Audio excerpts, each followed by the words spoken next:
Hey everyone, and welcome. Today's explainer is going to be incredibly focused. We are diving strictly into the detailed calculations for relevant costs, specifically looking at just materials and labor. If you've ever stared at a special order and felt totally overwhelmed by trying to figure out exactly which numbers to include and which to completely ignore, well, you're in exactly the right place. Let's cut through the noise and get right into the math. Here is our game plan for today. We're going to start with a really quick refresher on relevant costs, then we'll jump straight into analyzing direct materials, move over to direct labor, and wrap it all up with a solid accounting conclusion. All right, part 1, Introduction to Relevant Costs. Look, before we start crunching any numbers, we absolutely have to lock down what makes a cost relevant in the first place. To avoid getting completely swamped by data, we have to be ruthless about filtering out the noise. Think about sunk costs, like money you already spent on research last year, or committed costs like a lease you're already locked into, or even just the book value of your old assets. You have to ignore them. Why? Because you literally cannot change the past. Instead, we only care about future cash flows, the actual money moving in or out that will change based on the specific decision we make today. Moving right along to Part 2, Direct Material Cost Analysis. Let's look at the framework for direct materials. It's essentially a decision tree.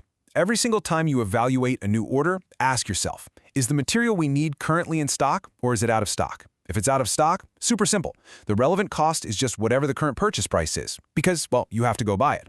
But if it's already sitting in your warehouse, things get a bit more interesting. If you regularly use that material, you'll have to replace what you use, so again, you just use the current purchase price.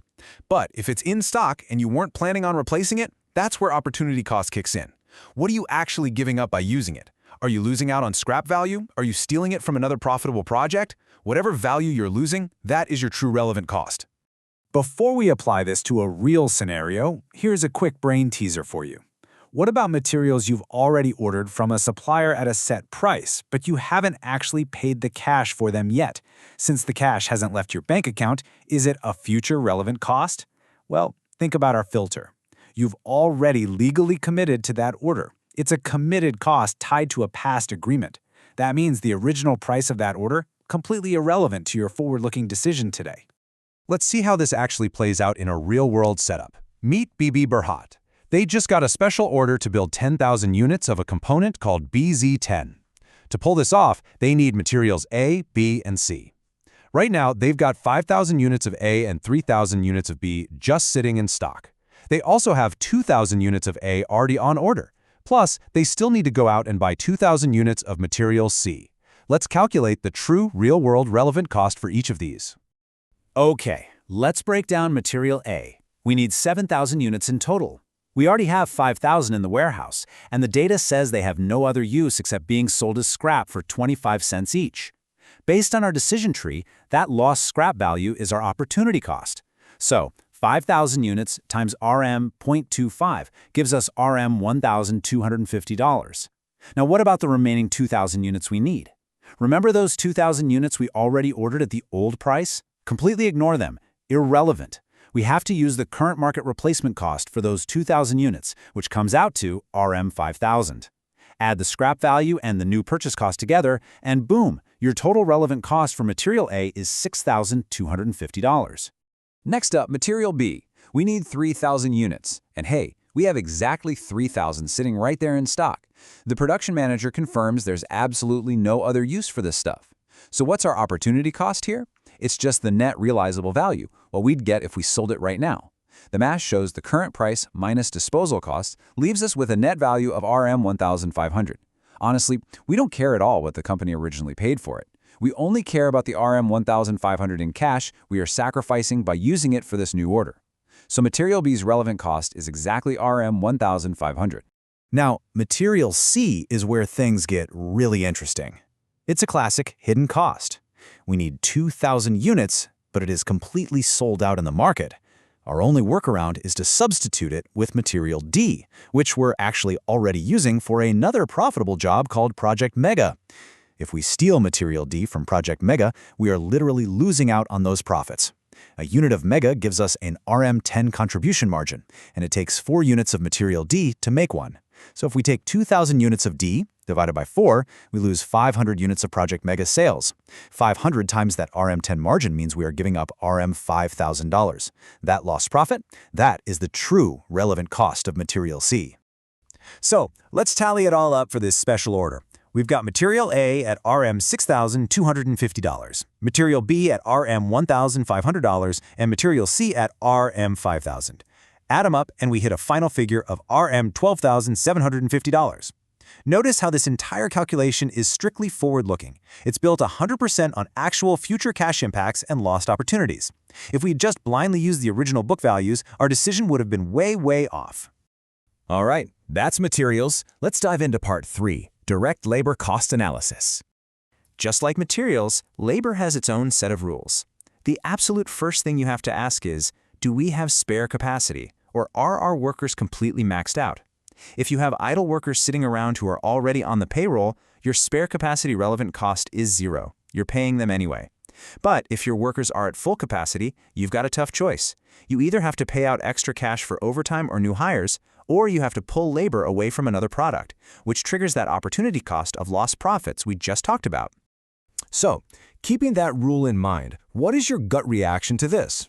If you have existing semi-skilled workers who are on a permanent contract and they currently have idle time, is their cost relevant? Think about it for a second as we look at the next set of data. Going back to BB Berhad, to build these 10,000 units, they need 3 different tiers of labor. 1,000 hours of unskilled labor, 800 hours of semi-skilled labor, and 600 hours of highly skilled labor. But you can't just look at the hourly rates. We have to dig into the actual availability of each group to find the real cost.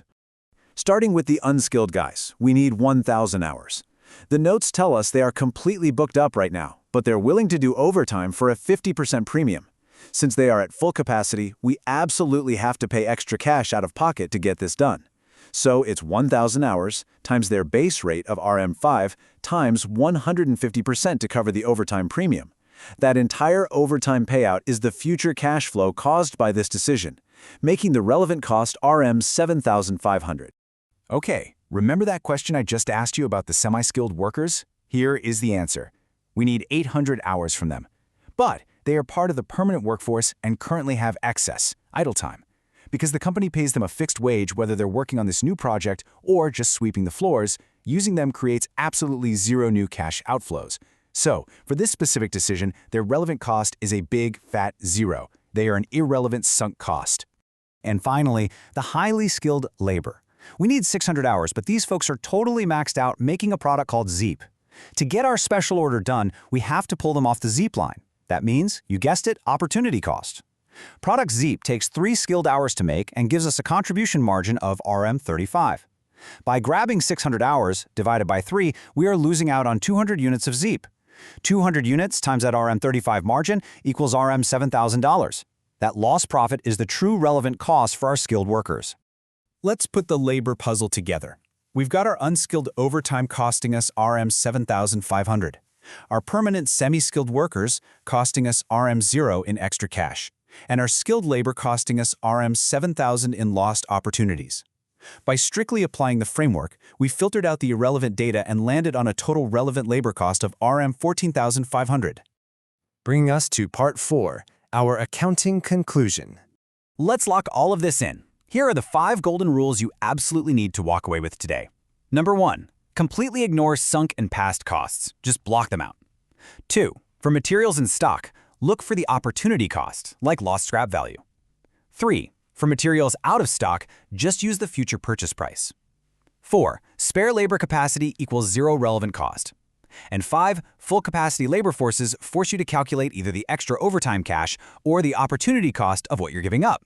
Stick to these rules and you will always be calculating the actual future cash flows that matter. Before we wrap up, I want to leave you with something to chew on. We just spent this whole explainer perfecting the math of relevant costs, but could non-financial, qualitative factors ever override this perfect math? For instance, what if taking on a special order forces so much overtime that your employees get burned out and morale tanks? Or what if dropping a regular product to chase an opportunity cost ruins your relationship with your most loyal customer?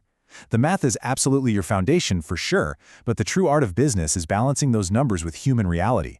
Something to think about next time you run these calculations.